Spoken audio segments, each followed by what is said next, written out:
This week we're in LaGuardia and supposed to be flying across to Dallas-Fort Worth on American Airlines' domestic 737 leg, but there's a hitch. The TSA aren't getting paid and they've all damn tools. Rightly so if you ask me, and that's plunged the USA into chaos. With 4-hour queues, total shutdowns and widespread delays. For us today, it's not when will we get to Texas, more if. So, strap yourself in.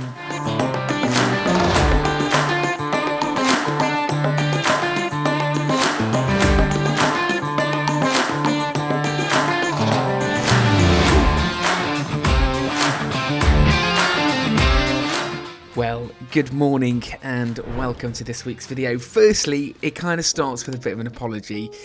If I don't make much sense today, it is because I'm absolutely beat.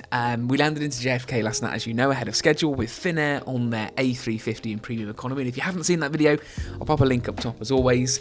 It was a really nice experience, but we landed. We then took about 30 minutes taxiing around JFK, which is pretty standard these days. But actually, once we got inside JFK, the arrivals experience was really, really good. We were from getting off the plane to curbside in an Uber in just under 20 minutes. And I call that a real win when we, talking about JFK in general. That's really above average. So we decided, we were thinking on the plane to, like I said to you, we cancelled that hotel. We were just going to sleep in the airport for 2 or 3 hours, then head to LaGuardia. And then little precious old me realised that was probably not a great idea. We looked at Terminal 8, that shuts. Terminal 4 is the only place you can really kind of kick out if you do find yourself in a similar position in the future at JFK. So bear that one in mind. But we decided to just book an airport hotel anyway. So we're in the Hampton by Hilton near LaGuardia. Ridiculously overpriced, as you can see, something out of Bates's Motel. I certainly don't recommend it, but we managed to get an hour or so, 2 hours sleep max, and we're now headed over to LaGuardia to cover their domestic service on their Boeing 737 from LaGuardia here in New York across to Dallas-Fort Worth. Come with me, it promises to be a fun one on account that probably not a lot of what I'm going to say today makes sense, but I promise you, as always, I'll do my best. And with that in mind, let's get over to LaGuardia and start the journey.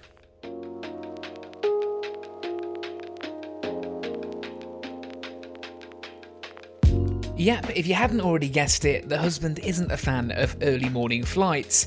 And as this flight is scheduled to depart LaGuardia at 6 a.m, it meant a 2:45 a.m. alarm for us this morning, which is less early morning, more middle of the night. Now, American Airlines depart from Terminal B here at LaGuardia and the queues had already begun when we got there, bearing in mind the doors had only been open for around 10 minutes.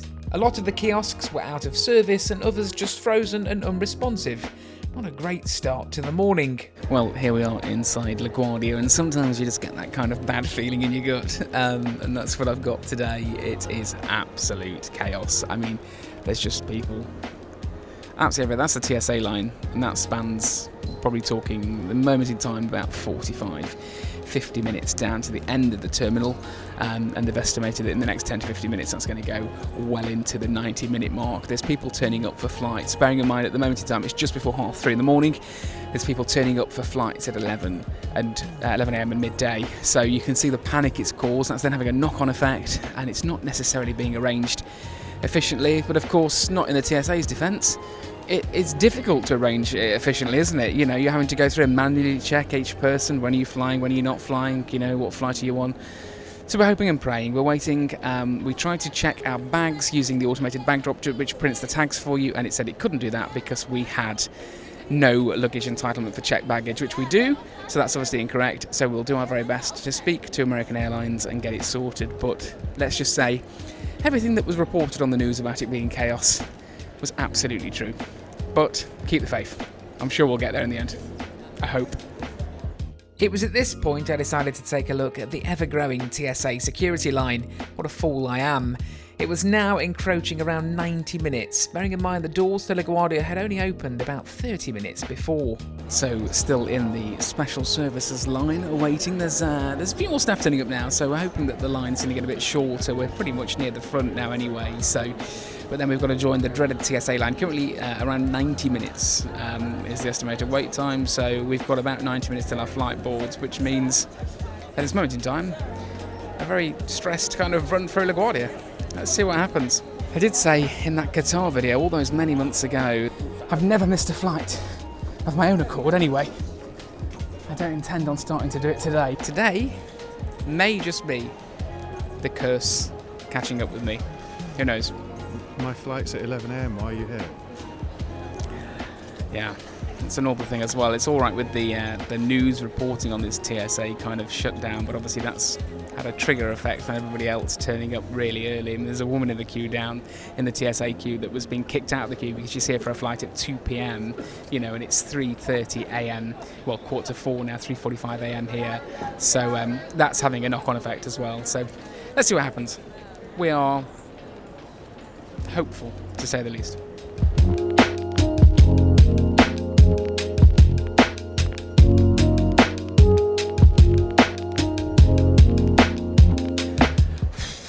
That has got to be the most stressful time ever, waiting to go through security. We queued and we queued and we queued some more, but we are through. Big props to American Airlines and, of course, to the TSA, because like my husband just said, I wouldn't be working without pay. So by the time you watch this video, hopefully all that is over and done and the guys get their pay that they absolutely deserve. If it's still ongoing, I would probably say I'd be very concerned for the tourism for the United States of America. Husband is here. Every sympathy and the cliche of thank you for keeping everyone safe, because they've not been paid for weeks and it's not their fault that it's absolute chaos and people are turning up at 3 a.m. for a 3 p.m. flight. The husband speaks a bit of sense. So yeah, we're through and we're going to board this flight. We're going to take you with us across to Dallas with American Airlines on this domestic leg. And hopefully now, the rest of the journey is going to be a little bit more the usual format, rather than us stressy queuing and running through terminals. Go, go, go. Sadly, there's no lounge access for us today, simply because we have absolutely zero time. However, I'd recommend either the Capital One Landing Lounge if you can gain access, or if you have the Priority Pass, the Chase Sapphire Lounge. It's always a winner in my opinion. Just bear in mind that most memberships only allow one complimentary visit per year.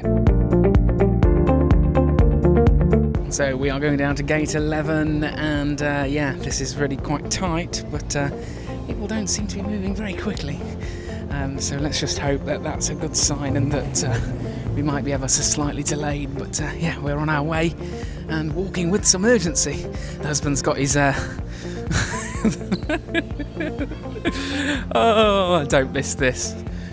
I love to get here early. I am one of those sad people that gets here far too earlier than I need to be. But sometimes there's a nicety to that because you can kick back and relax and don't start your journey sweaty. The good news is we made it, and American Airlines were actively holding this and many other flights owing to so many people being caught in the TSA system. Boarding groups were in play today, and for us it was Group 7, as Muggings here had forgot to put our AA Advantage numbers in the booking. Silly me. Flying us over to Dallas-Fort Worth today is this Boeing 737-800 series aircraft, which was delivered to American Airlines back in May of 2000, making it just over 26 years old. And I was just 5 when this aircraft was delivered.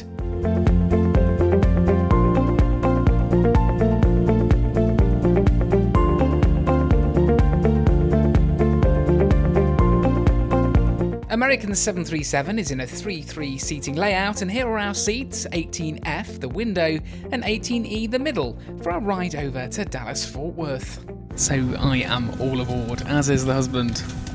We've made it, and we are off to Dallas. Quite a full flight, lots of passengers made it, also a lot of people sleeping near the gate, so my suspicions, I don't know actually, maybe not my suspicions, because I think LaGuardia closes overnight, but I think there was definitely some people camping out last night to make sure they were ahead of the pack this morning. But yeah, we're all pretty much ready to go now. We're settling in. I'll take you on a full seat tour of this Boeing 737-800. And fasten your seatbelt. As you just heard, the seatbelt sign is on. So I'll take you on a full tour of this Boeing 737-800 as we glide upwards out of LaGuardia across to Dallas-Fort Worth with American Airlines. The legroom is average, but certainly not uncomfortable in any way, and the seats on this Boeing 737 also have recline. There's built-in USB-A power sockets for your devices, as well as under-seat AC power too. There's a literature pocket with Wi-Fi information and a safety card, not to mention a reasonably sized drop-down tray table as well. There's also this phone holder, a nice feature if you ask me, alongside overhead reading lights and personal air vents. There's also manual window blinds and this rather comfortable leather adjustable headrest. Not bad for a plane nearly as old as me. So it's been a trying morning already with TSA. Thank you for your patience. We're still missing about 20 people who are most likely stuck in line. As you can probably see on your app, we've taken a 15-minute delay, which is we're probably going to close, that means in about 7 minutes. We'll just take what we got, and we'll head on down, get down there to Dallas, and do our best to get you on time. That's what we're going to do for everybody to help them out with the slowdowns we got out there. 3 hours, 35 minutes time en route, cruising at 32,000 feet. Should be a nice smooth ride going down there. We'll get the seatbelt sign off when we can. Feel free to get up, move out the cabin when it's off. Please honor the seatbelt sign anytime that it's on. Thank you. So obviously we are delayed leaving LaGuardia. They are holding the aircraft on the ground for the remaining passengers. Not an issue I remotely have with American at all, because if we were still in that security queue a little earlier on, we'd have been in that position now. So totally cool that they're holding it. You obviously want to make everybody make their flight. Obviously the consideration to be had is that balancing act like we've just been talking about. There's also a lot of people on here that have got connections out of Dallas, so it's a really precarious sort of tipping scale with American's operation at the moment. So I take my hat off to those people who are making those decisions, because I wouldn't want those on my shoulders anyway. But yeah, hopefully we'll be pushing back shortly with everybody on board, and everybody who is on board who has connections also won't be affected. Fortunately, we've got the night in Dallas, so we can afford to take the foot off the pedal a little bit and and breathe, because it's been a really chaotic time through the US at the moment. So yeah, looking forward to getting in the air and kicking back and relaxing.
Beautiful sunrise this morning. It really does look gorgeous.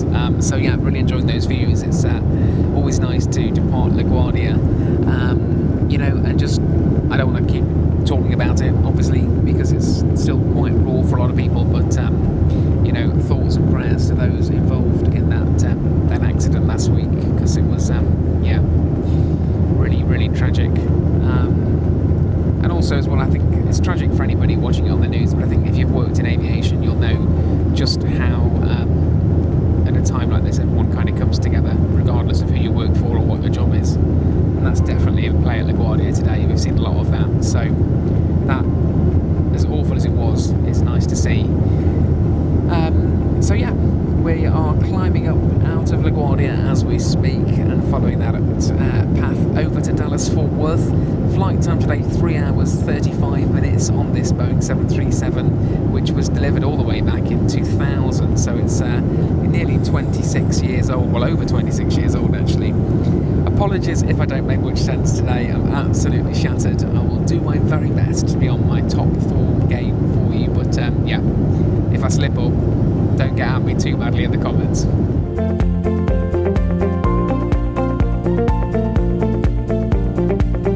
So just notice that there's Wi-Fi on this flight, and I often become quite cynical when it comes to Wi-Fi, because unless you really see the Starlink logo, you often kind of set yourself in for either really slow speeds or kind of unpredictable loading of web pages, etc. But I just thought, you know what, let's give it a go. So I had to sign up to American Airlines' loyalty program, which is AA Advantage, and it's free to do on the aircraft that we're on now. You just sign up, it took me literally 2 minutes, and then it created a kind of temporary password and logged me in.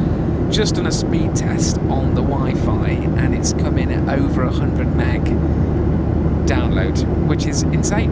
It's provided by Viasat, so it's not a Starlink Wi-Fi service, but it seems to be pretty decent, and it's certainly going to go some way to keeping myself and the husband entertained on this medium flight, 3.5 hours-ish.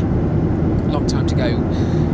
Just sitting here twiddling your thumbs, so it's nice that American Airlines have got Wi-Fi of such a great speed and quality on such an old aircraft type. Now, AA also have a portal where you can watch a selection of entertainment from films to TV series, not to mention the ability to stream live TV stations like CBS and Fox. I thought this was a pretty decent offering.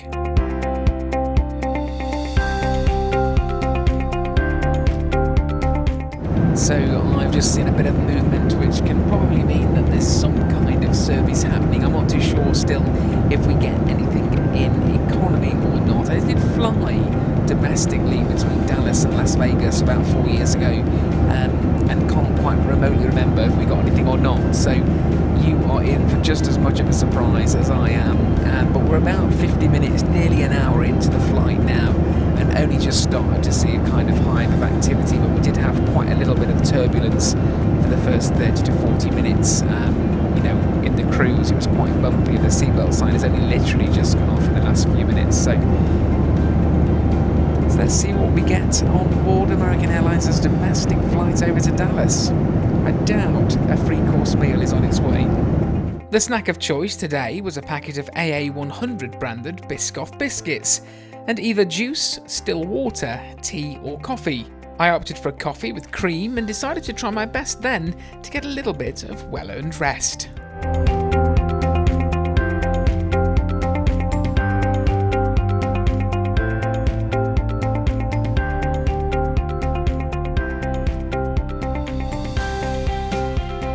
So we have got about 80 minutes of the flight left to go. Not much happened. I had a great sleep, had a little kip. Props to American Airlines on this flight for keeping the temperature at a really reasonable rate. It's very cold on board and it's just nice. I hate flights where the cabin is super roasting hot and you spend half the time feeling ill or unwell. So yeah, it's been a nice, cool flight for sure. So currently over Memphis, and then we'll be pretty much arriving into DFW, probably only about 10 minutes behind schedule if we don't get put into a holding pattern outside. And everybody did make their flight in the end on this particular journey today, so it's nice that we didn't leave any stragglers behind that got caught up in that TSA madness. But yeah, it's been a pretty comfortable flight, to be fair. Really good Wi-Fi, great temperature, standard legroom, but not uncomfortable for a flight of this length. And the crew have been lovely and friendly. Just one thing to touch on very, very quickly is obviously that one snack service happened about an hour into the flight. Nothing else after that, no offer of any top-ups or anything. And there's also no ability to buy anything on board on this particular flight, so it is just snacks and drinks, one-time run, and that's all you're going to get. So if you do get peckish or you do get thirsty on flights of this length, definitely bring something with you, like we have. We've brought some cans of drink with us just in case, and turns out we needed them. So, but that's not necessarily a negative. Obviously, cost cutting on all these routes and flights nowadays, with carriers trying to shift the cost downwards as much as they can. But American still bringing the cookies and the coffee on a flight of this length. So thanks ever so much for watching. Enjoy the descent into DFW. If anything else happens, I'll let you know. But from about 32,000 feet, I'll see you next week.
Please remain seated with your seatbelt fastened until the seatbelt sign is turned off, and keep the aisles clear of all carry-on items.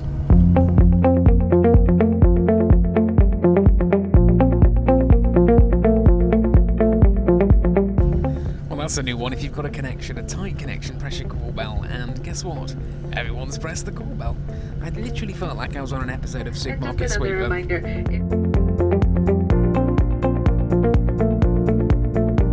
Overall, this was a really solid domestic economy experience with American Airlines.